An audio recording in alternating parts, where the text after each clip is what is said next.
গ্রামবাসী, আমাদের মা ভগ্নীরা, বয়স্ক, আবাল বৃদ্ধ বনিত সবাই আমরা সোচ্চার হয়েছি এবং মানববন্ধনের আয়োজন করেছি এই জন্য যে আমরা এই ভিটামাটি কখনোই ছাড়বো না। আমাদের সঠিক মূল্য না দেওয়া পর্যন্ত কোনোভাবে এই ভিটামাটি ছাড়া আমরা অন্য কোথাও যাব না। কাজেই সরকারের এই মানববন্ধনের মাধ্যমে সরকারের দৃষ্টি আকর্ষণ করতে চাই, আপনারা আমাদের দিকে আমাদের কথা বিবেচনা করে আমাদের মৌলিক অধিকার, গণতান্ত্রিক অধিকার আমাদের যদি মানবাধিকার থেকে বঞ্চিত না করেন, সেজন্য আপনাদের দৃষ্টি আকর্ষণ করে জমির সঠিক মূল্য দিয়ে আমাদেরকে অথবা পুনর্বাসনের জমির পরিবর্তে জমি দিয়ে পুনর্বাসন করার ব্যবস্থা করার জন্য আমরা আজকে এই মানববন্ধনের ব্যবস্থা করেছি।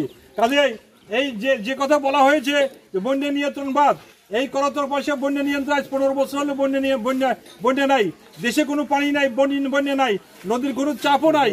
হয়রাজ এই বন্যা নিয়ন্ত্রণ বাদ করতে গিয়া পুরানো 500 বছরের বাড়িঘর উচ্ছেদ করিয়া আমাদের থাকার আর জায়গা হবে না, এই পুরানো বাড়িঘর ভেঙে দিবে, আমরা কোথায় যাব? এই অভাব দূর করার জন্য আমরা আজকে এই মানববন্ধনের আয়োজন করেছি।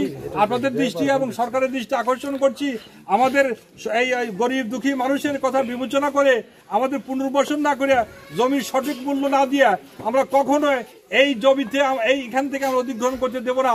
এখান থেকে প্রয়োজনে আমরা কাফানের কাপড় পরে এই মূল্য আমাদের ঘরে সর্ব ইনশাআল্লাহ এই আহ্বান ব্যক্ত করে সরকারের আবার আশু দৃষ্টি আকর্ষণ করার জন্য বিশেষভাবে অনুরোধ করছি।